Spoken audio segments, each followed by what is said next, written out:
शादी के बाद एक लड़की की जिंदगी बिल्कुल बदल जाती है। वो एक नए घर, नए माहौल और नए रिश्तों में कदम रखती है। इन रिश्तों में सबसे नाजुक और अहम रिश्ता सास और बहू का होता है। हमारे मुआशरे में इस रिश्ते को अक्सर एक जंग का मैदान बनाकर दिखाया जाता है, लेकिन अगर इस रिश्ते को मोहब्बत और समझदारी से निभाया जाए तो यही सास एक माँ का रूप धार लेती है। आज की वीडियो में हम सुनेंगे अपनी बेटी को वो तारीखी नसीहत जिसने एक उजड़ते हुए घर को जन्नत बना दिया। माँ ने अपनी बेटी को एक ऐसी मिसाल से समझाया कि सुनने वाले की आंखें खुल जाएं। शादी की पहली रात जब बेटी रुखसत होने लगी तो उसने रोते हुए अपनी माँ से कहा, अम्मी मुझे बाकी रिश्तों से डर नहीं लगता, लेकिन मैंने सुना है कि सास कभी सगी नहीं होती, वो हमेशा बहू में ऐब ढूंढती है। मैं अपनी सास के साथ कैसे निभाऊंगी?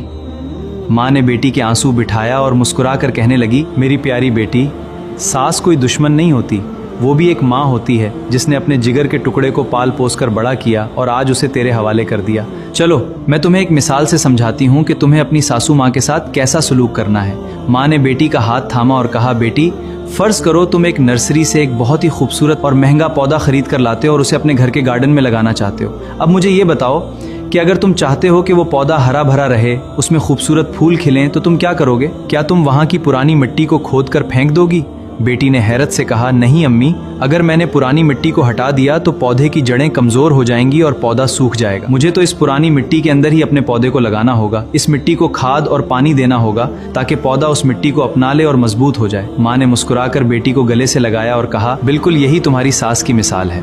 वो जो तुम्हारा शौहर है ना, वो एक पौधा है और तुम्हारी सास वो मिट्टी है जिसने उस पौधे को अपनी ममता का खून देकर सेंचा और बड़ा किया। अगर तुम चाहती हो कि तुम्हारा शौहर यानी वो पौधा तुम्हें प्यार और खुशियां दे, तो तुम्हें उसकी मिट्टी यानी उसकी माँ का एहतराम करना होगा। माँ ने अपनी बात जारी रखते हुए कहा, जब तुम इस घर में जाओ, अपने शौहर को उसकी माँ से दूर करने की कोशिश करोगी तो तुम्हारा अपना पौधा मुरझा जाएगा, तुम्हारी मोहब्बत दम तोड़ देगी। माँ ने अपनी बात जारी रखते हुए कहा, जब तुम इस घर में जाओ तो अपनी सास को एक माँ की नज़र से देखना।